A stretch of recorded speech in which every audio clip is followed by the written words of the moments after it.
On today's show, James Harden has made a very strong initial impression in Cleveland. But just how strong has that first impression been? Well, Carter Rodriguez of the Chasedown podcast stops by. We discuss that, plus who should be the fifth starter for the Cavs, and so much more on this edition of Locked On Cavs.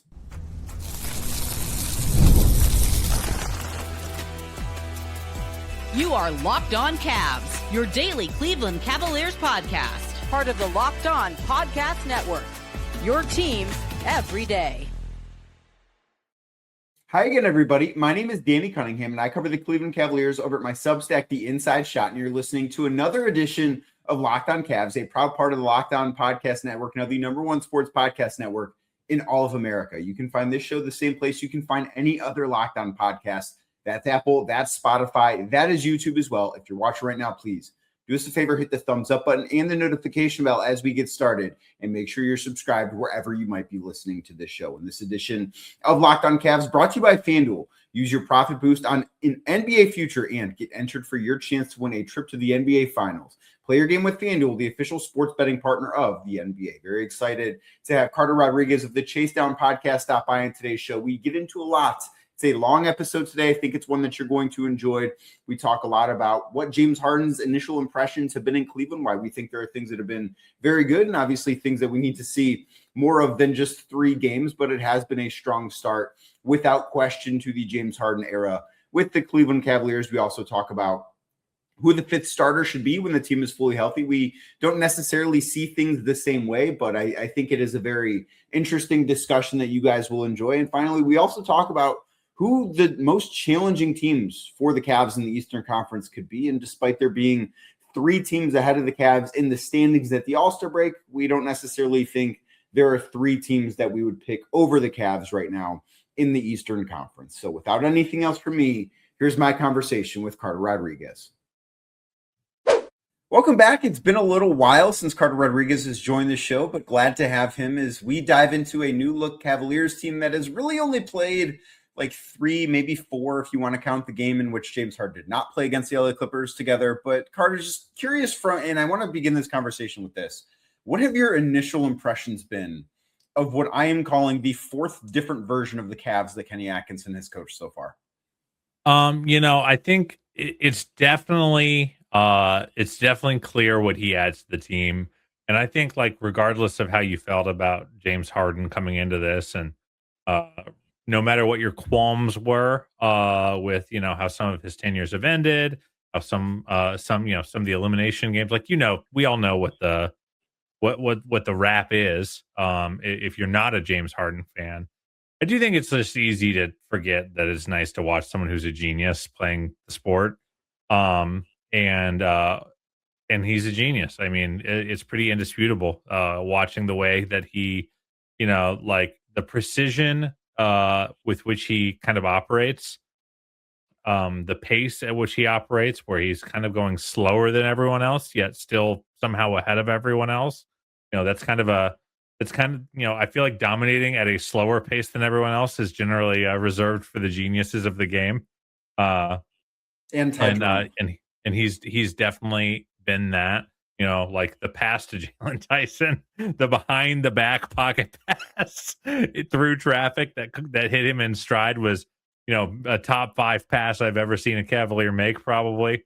So that's gone really, really well. They obviously look better. They look really, really good with a, elite point guard. I will still continue to argue they had one last year. They just really haven't had one this year. And I'm kind of finding myself in kind of split in 2 on this, Danny, right now.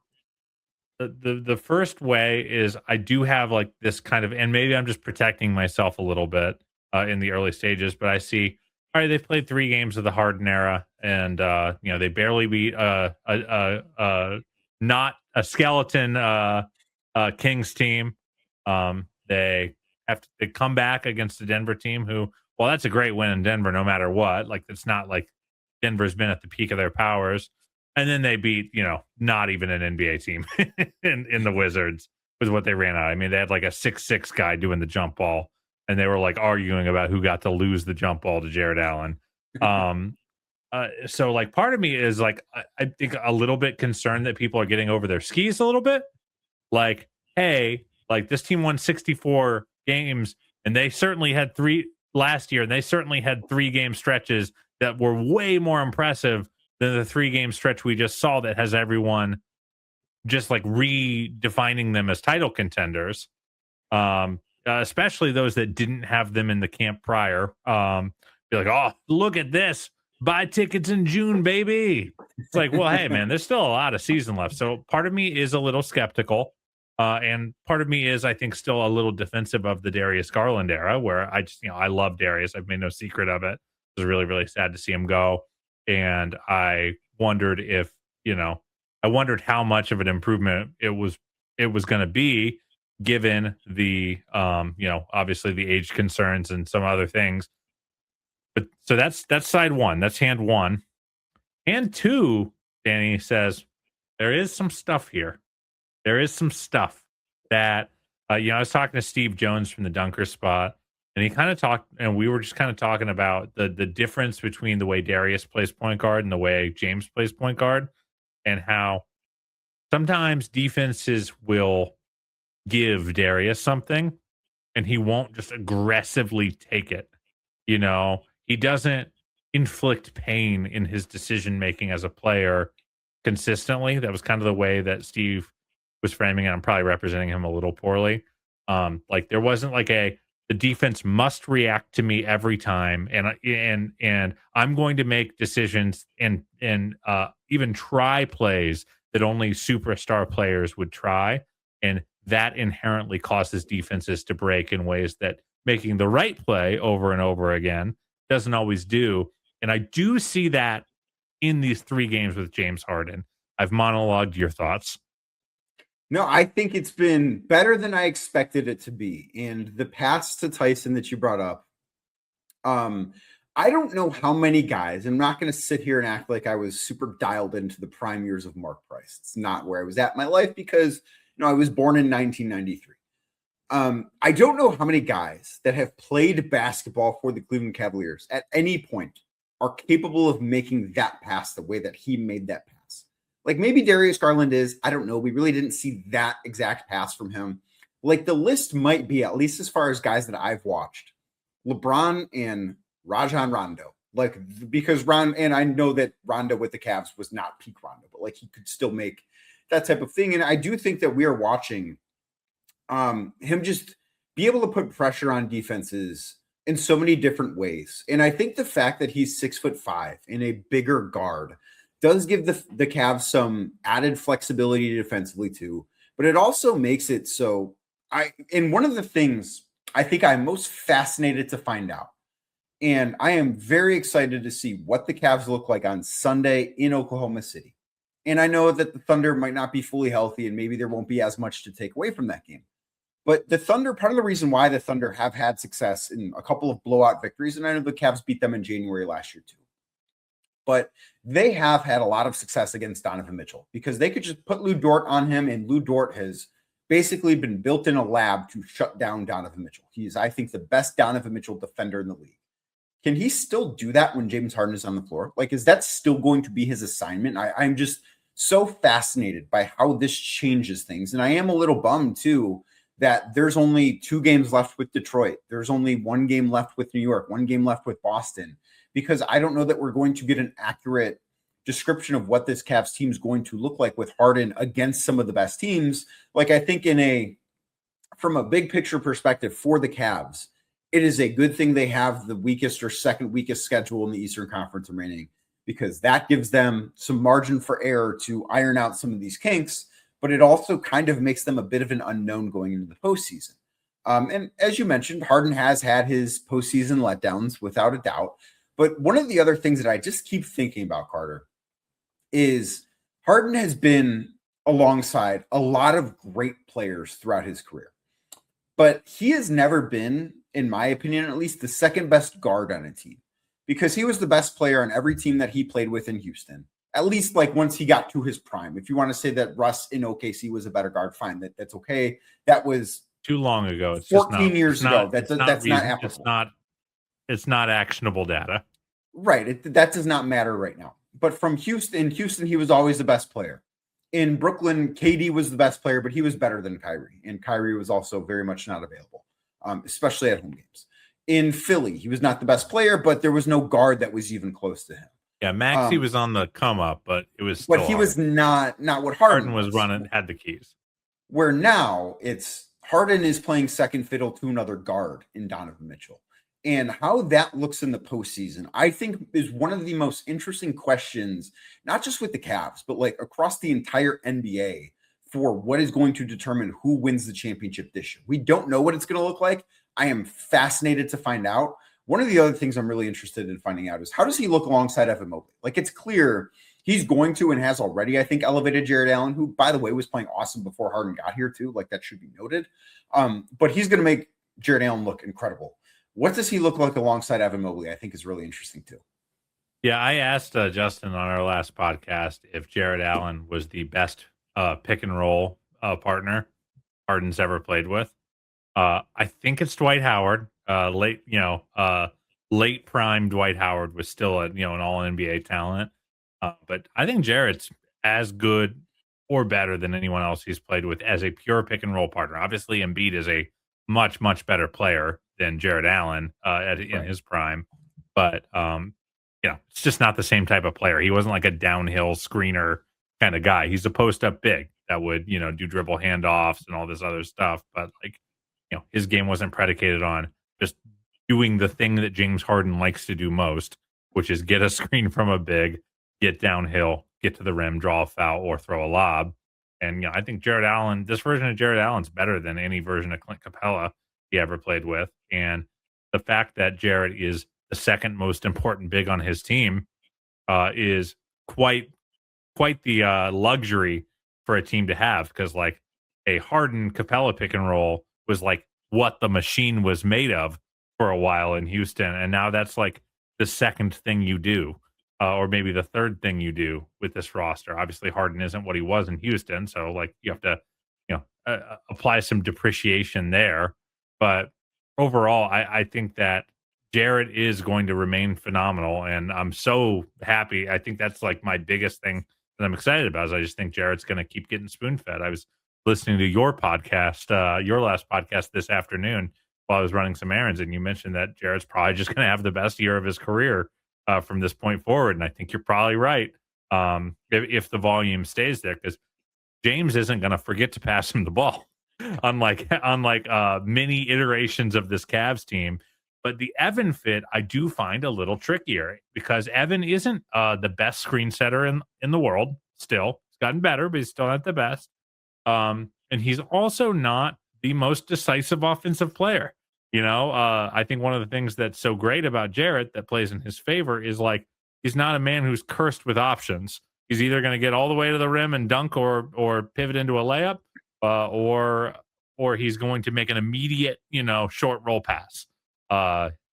Evan has all these different tools. Sometimes he's cursed with options, and he can get a little locked up and he can hesitate. And I wonder how that'll pair with James. I gotta say, I'm a little more skeptical of that partnership than I am Harden and Jared.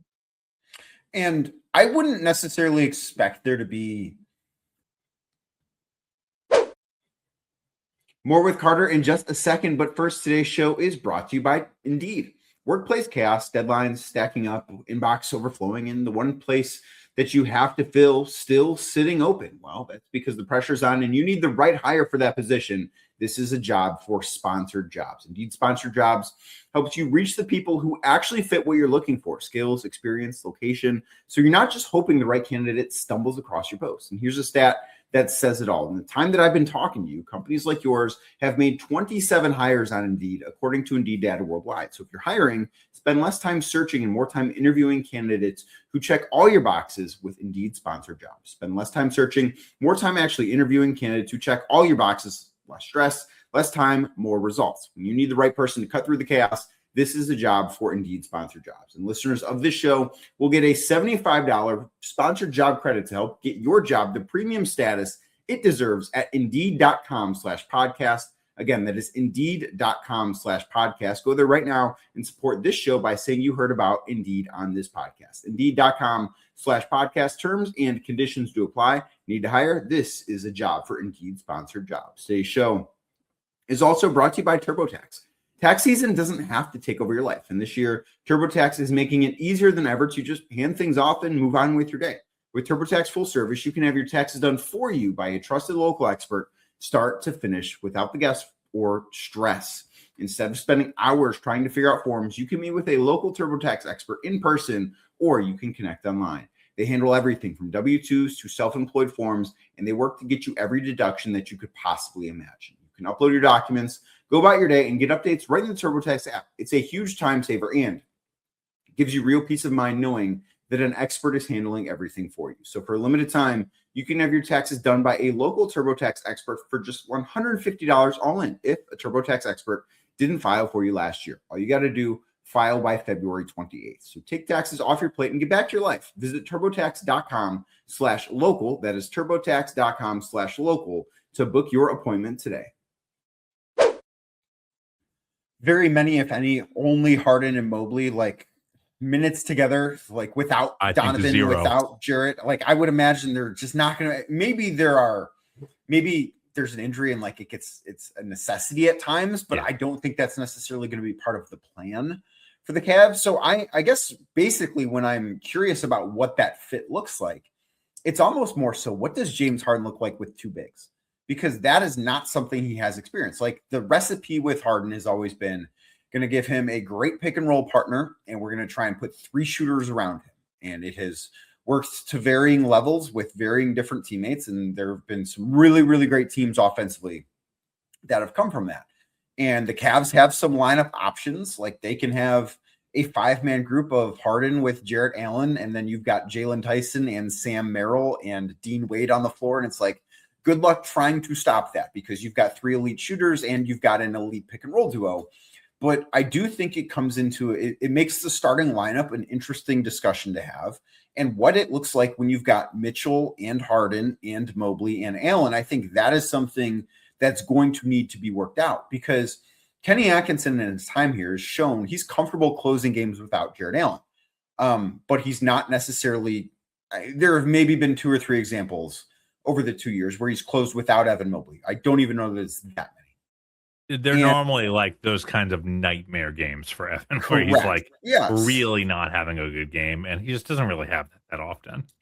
I don't know how big of an option that is now because of how good Harden and Allen are going to be together. That's a question I have. Danny, can I say something to you, brother? It never was an option. I never liked it. I think that I think in some ways, obviously like the DeAndre Hunter thing just didn't work for 1,000 reasons. Most of the reasons being just performance. Hunter just didn't play well this entire year, and the Cavs couldn't afford to wait any longer. But I think there is a favor done here because they don't really like, short of Dean closing at the 4, which like if Dean's on or the lineups are saying that's fine. Okay, I guess. But this team, it has always frustrated me, and I've said this on our podcast too. It always frustrates me when this team tries to adapt to someone else's style, someone else's personnel.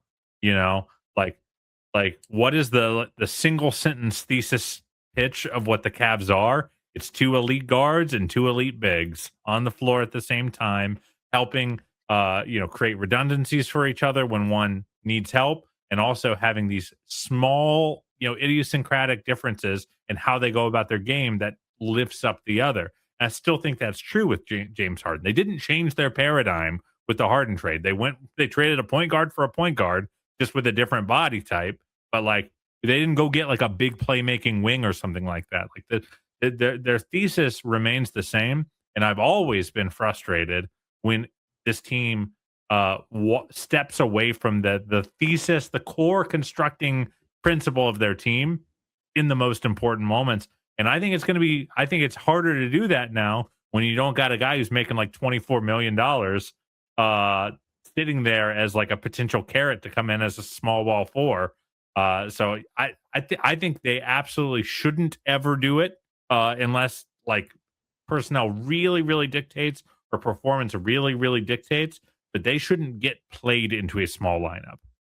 I think that to me, and it's not just in closing minutes. Like, I think one of the most frustrating parts of this season early on, and it's been much better lately, and like no surprise, the Cavs have been winning a lot lately, even before Harden got here. Like, they've been the best team in basketball from December 29th through right now. We're almost at 2 months at this point. But I think over the first like month and a half of the season, maybe even 2 months of the season, they were constantly trying to beat opponents at the opponent's style of basketball. And some nights they could do it. Like, they're talented enough to where they can theoretically win different styles of games, but that's not where you're at your best. And I think now, because there's only 27 games left, like the Cavs, I think the biggest worry for the Cavs is that there might just not be enough time to figure this out at the level it needs to be figured out by when the thing really starts to matter. But because of that, it could be, well, we just have to go with what we know are our best players. And maybe that is going to be a blessing in disguise, that they don't have time to get crazy with these things, that they just have to go out there and kind of do it. Yeah, I think you listen to Kenny's post-game availabilities during this, unusually bananas Jared Allen run, as the preeminent Jared Allen defender and fan. I won't say this is his normal standard and not to be expected, but you've even heard Kenny kind of acknowledge, like, hey, I'm putting this guy in a box. I think he said that in one of his post games. He mentioned that, like, what a priority it is for it's become for the guards to keep that guy involved. So I really do want to see him continue to get these touches, continue to get the opportunity to close. Just because, like, I'm cool losing if our best loses to another team's best. That's like good actionable data. I'm never going to be geeked about seeing like, oh, well, we tried to pivot at the last second and gave up our identity on the road to trying whatever we could to win. It's just fundamentally not really what I believe in. And so I think they're actually in a way better set up for that, just because, like, it's Dean or Jarrett. Those are your two closing guys next to Evan, because I really don't think this team in a playoff game is going to want to close with Jalen Tyson at the 4. Those minutes haven't been very good for him, by the way. No, they've not. He's weirdly uncomfortable. You would think the skill set is like very good for small ball 4, like rebounds well, shoots well, good off the dribble game to attack a slow-footed big. It doesn't look like he's comfortable out there. Max, definitely a much more comfortable 4, did a lot in Miami. I kind of don't think they're going to be closing with either of those guys in a playoff game. I do wonder, because when Jalen's playing the small ball 4, he's alongside Sam Merrill, who is then at that point an undersized 3. Like, I think it's easier to, if Jalen Tyson were playing a small ball 4 next to like a clone of Jalen Tyson playing the 3. Max Strus. We could say Max. Or even Max Strus too. Like, even though those two are different stylistically a little bit. I do wonder if he were playing alongside a bigger small forward than when Sam is at the small forward, which I do think when the Cavs are fully healthy, like, I expect Sam to play more shooting guard, and I do not think he should be in the starting 5. But I do wonder if, like, that is a thing that could maybe make those lineups click. We'll have to wait and see. And, like, I think at this point, given the fact that the All-Star break is over and we've still not seen Max Strus in a game, anything you get from him is a bonus. Like, you cannot count on needing him. And if he is healthy and available and plays great, that's like kind of found money at that point. I do think that there are some ways that they could maybe unlock that, but I also look at it and just say he's best at the 3. Like, he to me is more of a 3-2 than a 3-4, at least at this point in his career. And that absolutely can change as he continues to develop into an NBA player. More with Carter in just a second, but first, today's show is brought to you by FanDuel. Have you ever wanted to experience the NBA Finals live and in person? Well, FanDuel is giving you the chance to turn that dream into reality with their NBA sweepstakes. Here's how it works. Use your profit boost on any NBA future, and you'll automatically be entered for your shot to win an NBA Finals trip for 2. That's right, flights, tickets, the whole experience. If you're already looking at the board and thinking about which team can make a run, maybe the Cleveland Cavaliers that team, this is the perfect time to lock it in with FanDuel. Futures this time of the year are the best, whether it's picking a team to win the championship, grab a conference title, maybe even a division title, adds just a little bit of extra excitement to every game down the stretch of the season. And now, not only can your pick cash, it could also send you to the finals. Visit FanDuel.com. It is FanDuel.com today to get started and use your profit boost on an NBA future and get entered for your chance to win a trip to the NBA Finals. Play your game with FanDuel, the official sports betting partner of the NBA. So where do you, with these moves, because I think that we're probably both on the it should not be Sam Merrill starting at the 3 when they're fully healthy, but who do you think the 5th starter should be? I think it's Jalen, and I know you're on Team Dean. Ooh, I am on Team Dean. I sound like I'm talking about Gilmore Girls now. Kylie just did a full watch through for the first time. It was illuminating. Let me tell you. My wife watches it every night. That a girl. She's watching a charming right show. There's definitely Kylie shows I've liked less in my day.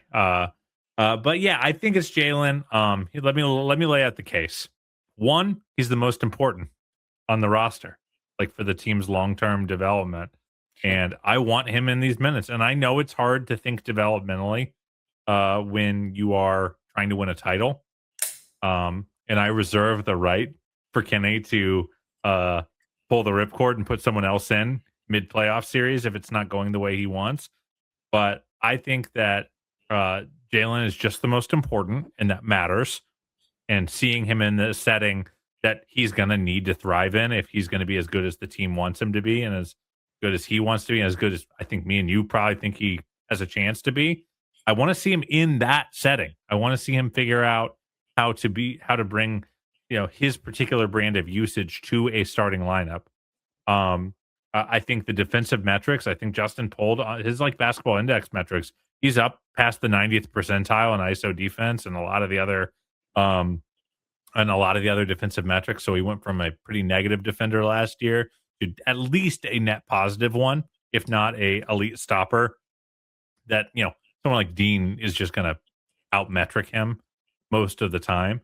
But he's a helpful defender that guards physically and creates chaos plays. He creates turnovers, which I think this team is going to need, especially in the Harden era where you're going to want to get whatever transition opportunities you can find. I also think I don't believe in Dean as a shooter. I just don't. And I also don't really think Evan is a great shooter and is not showing that right now.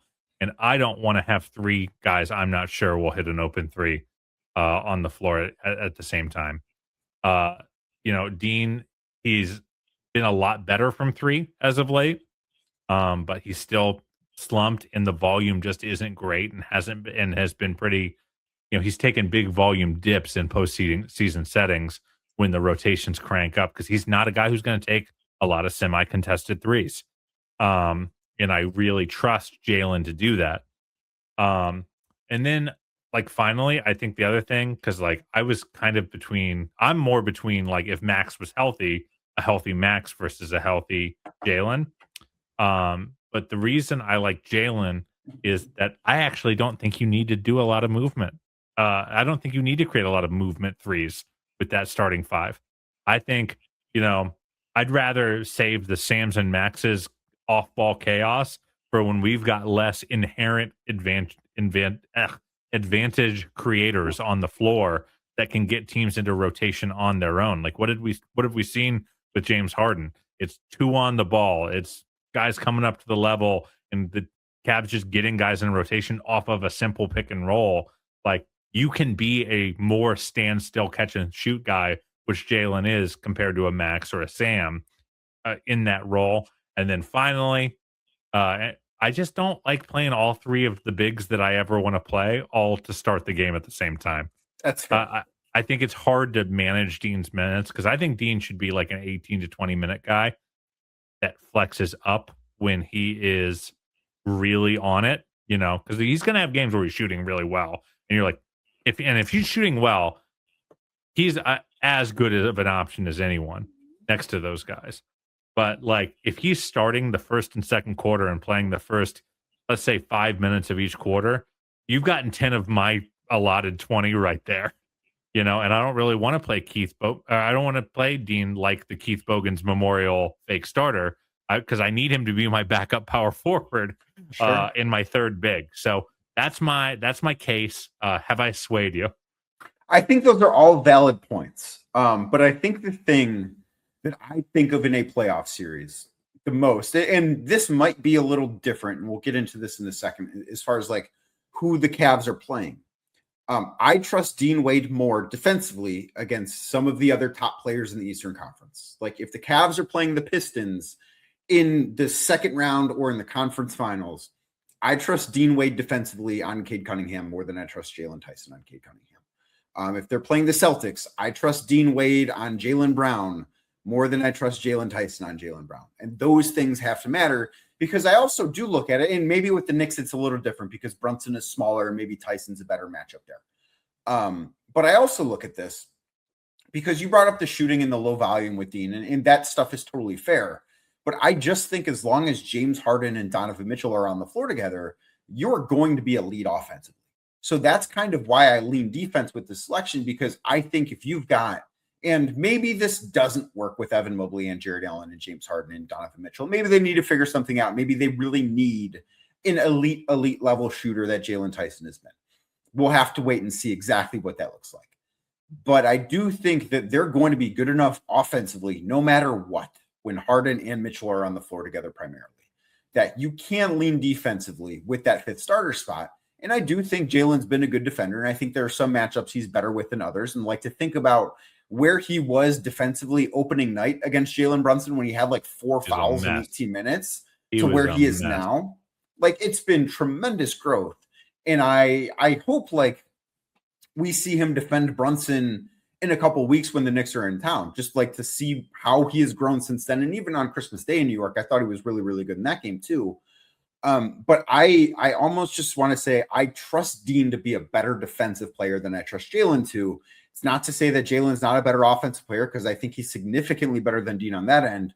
But I almost feel like I don't need the extra offense there. I could use that in some other lineups that don't have both Donovan and James in them. One last Jalen point that I just thought of as you were making that case. The other thing I like about Jalen, great screener. And no matter what, just because of the construction of the team, Jalen, that's the Cavs small forward is going to be where guys are hidden. And if I'm playing the Knicks and they've got Jalen Brunson on Jalen Tyson, I know that Tyson is going to come set a screen and generate a really clean advantage for the Cavs. In those settings. That's a fair point. That's a very fair point.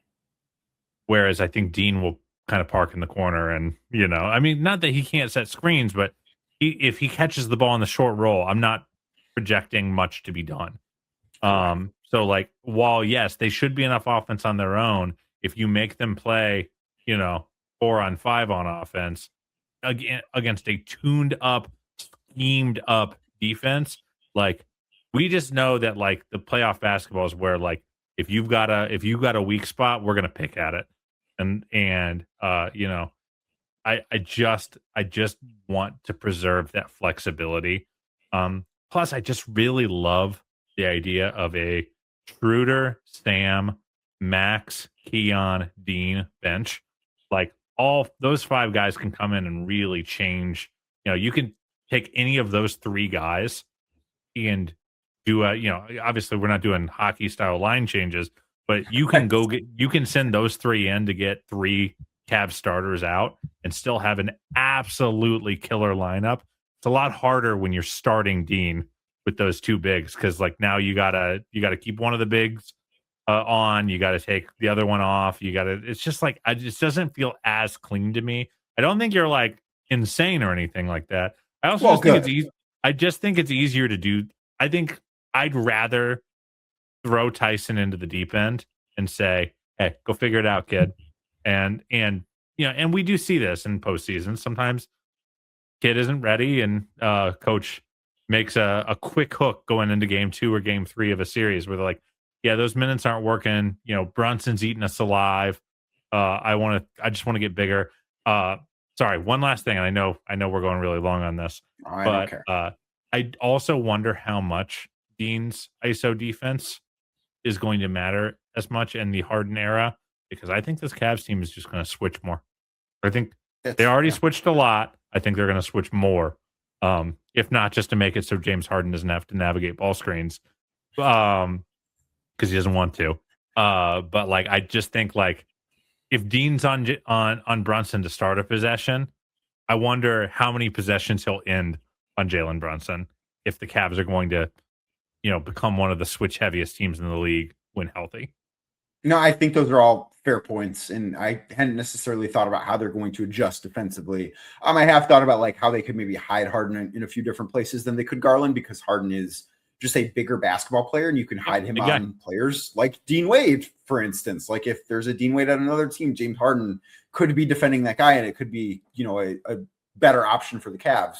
But we've mentioned Jalen Brunson. I brought up Cade Cunningham, Jaylen Brown, of that group, because I think right now there's with all due respect to Toronto and Philly, there's a very clear drop off after the Cavs, who are at number 4 in the Eastern Conference right now, in terms of the best teams in the conference. So of that group ahead of them, so you've got Detroit, you've got New York, and you've got Boston. Who do you think the Cavs match up the best and the worst with?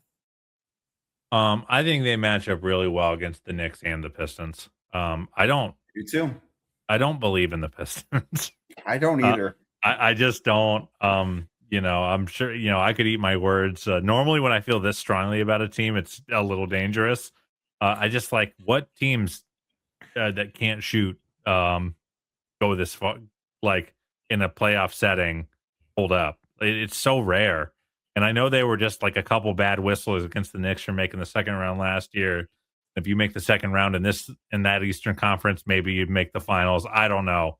But I just don't know if I think they need more dynamicism. Like they went and traded for Kevin Huerter, like on purpose. Cause they didn't want to pay Ivy and they're looking to recoup some value. But I think a guy like Huerter who's shooting like 31% from 3, they're like, yeah, someone might guard you. Oh, come on. Like, I think they're way too dependent on specialist shooters. I thought they were last year too. Guys like Beasley and Hardaway who tend to turn into pumpkins in a playoff setting when the intensity ratchets up. I think the same thing is going to happen to the Duncan Robinsons and Kevin Huerters of the world, and they won't be able to hold up on the other side if they're not able to be volume 3-point shooters. So like, I just think the bludgeon thing only takes you so far most of the time. Like we saw, great Chicago Bulls teams with Derrick Rose try to do the bludgeon thing. And it just gets hard when a playoff defense builds a wall. And I think the Cavs are very well equipped to build that wall. And then with the Knicks, it's the Brunson Towns problem. Like 2 bad defenders at the 2 positions that the Cavs are the best at. And yeah, you're going to put Anunoby and Bridges and try to hide Brunson, but it's hard to keep guys hidden for long in this league that brings those guys into action so consistently. And I think the Cavs are well equipped to kind of just build a wall in front of Jalen Brunson and hope he, goes 7 for 17. And, if the Cavs lose to the Knicks, it'll because they didn't score enough. That's always been the case with this Cavs team. But like, especially against that Knicks team, I got to tell you, brother, I don't like the Celtics. I don't like how the team's identity changes when they play the Boston Celtics. It feels like they forget who they are. There's like some Jedi mind trick stuff going on. They get totally baited into Celtics ball. Neither of their games look pretty this year. I think that Brown is a tough cover for us because he can, bury into guys' chests and just kill you with. I've said this before. He's got the best mid-range pull-up I've ever seen, in the sense of like he just gets off the floor faster than anyone else because he makes so much contact. So while they're backpedaling from the hit, he's just already in midair. So he gets basically like uncontested 12-footers over and over and over again. I just think they Jedi mind trick us, and I think Missoula scares me more than any of those other coaches. I think that is the exact right answer. Like you bring up Duncan Robinson, cover her. We saw Duncan Robinson in the playoffs last year. And I get it. That Miami team is nowhere near what the Pistons are this year. Detroit is so much better than the Heat were last year that we saw the Cavs play. Duncan Robinson could not be on the floor in that series. Like every time he was on the floor, you just saw the Cavs go, we are going to score at least 2 points on this possession. More than likely, we're going to find a wide open look for three because there is nothing that he can do defensively to stay on the floor in that setting. And I also do think like there's something to be said. Teams that enter a playoffs without having ever won a playoff series previously don't often find success. Like the Pistons are a really good team, but they're also a really poor half-court offense. And I think that matters a lot in the postseason. And I think that great defense and average at best offense is only going to get you so far. So I'm not a big believer in them. Plus, I think that JB Bickerstaff is a really good culture instiller and a really good developmental coach, but I don't think he's been a good coach in the postseason really at any point. And I don't know why that would change right now when it hasn't in all of the other opportunities that he's had. As for the Knicks, there are going to be times when Brunson and Cat have to defend a Harden-Allen pick and roll, and everybody is just going to laugh. Like it is going to be really, really ugly. Now I think they are the second most talented team in the East. I do think the Cavs have the most talented roster, and I think the Knicks are number two. But I think that the Cavs, and it's wild to me that New York has beaten them twice, especially Christmas Day. The Knicks had no business winning that game.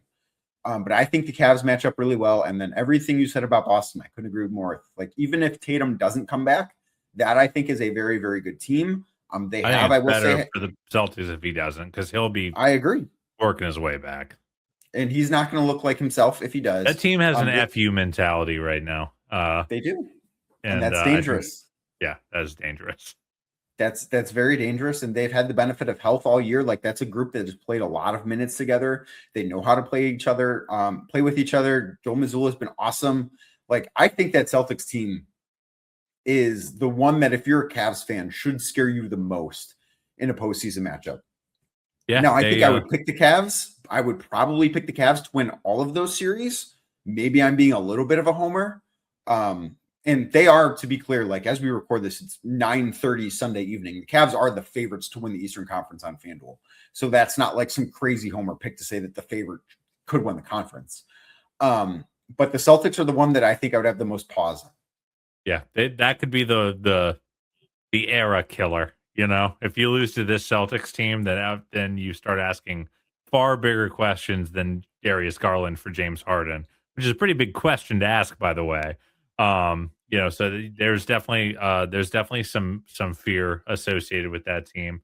Yeah, I think you're right though that the Cavs should be. I think both of us probably would have said that the Cavs going into the year should make the finals, and that should be their expectation. And if you believed that, and if you believe that with Darius Garland, you probably should believe it with James Harden, who is currently, I think, more consistently better than Darius Garland has been. At least just in pure on-court product. I'm not talking about like asset value or anything like that. And the only reason to doubt it was the way they played to start the year. Like a team that thought they were a little better than they were, had lacked an identity on both ends of the floor. But like I've seen enough over the last 2 months, even before the James Harden trade, to start to feel differently. And going into the trade deadline, my thoughts were, if Darius is around, they should make the finals. Like I'm back to that. And James Harden's better than Darius right now. So I definitely agree with you that is where the expectations are. And like it also tells you that that's where the front office is, by the way, because you don't make this trade. You if you don't think that the James Harden trade turns you into a true blue title contender again, or reasserts you as that, depending on how the front office felt. Obviously, a lot of reporting going every which way on this. You don't do that trade because you're going to have to extend James this summer. It's complicated. He's old. If you don't think that, if you don't make the trade feeling that way, then you would have probably taken the Darius thing into the summer and tried to see if you could find a different archetype, a younger package of return, or maybe a longer term way of thinking, but they didn't. So I think me and you are aligned, and I think the team is just as aligned with us. I think so too, and I think it's going to make for a fascinating final 27 games. The only question I have is whether or not that's going to be enough time for them to figure out things the way that they need to figure things out. But Carter, very much appreciate you taking the time to hop on Locked On Cavs. Your insight is always appreciated. It was good to catch up, man. Thank you. Big thanks to Carter for stopping by. Really enjoyed the conversation. I think it's going to be a very exciting final 27 games for the Cleveland Cavaliers between now and the time when the postseason starts. Make sure you go check out what he has to say, he and Justin Rowan over at the Chasedown podcast. They have episodes multiple times a week. It's a great listen. It should be one of your second listens of the day after you're done listening to Locked On Cavs. So as we get out of here on YouTube, please do me a favor, hit the thumbs up button and click that notification bell, and make sure you're subscribed wherever you might be listening to this podcast. That's Apple, that's Spotify, that is any other podcast platform of your choice. And I will be back tomorrow talking more about the Cleveland Cavaliers.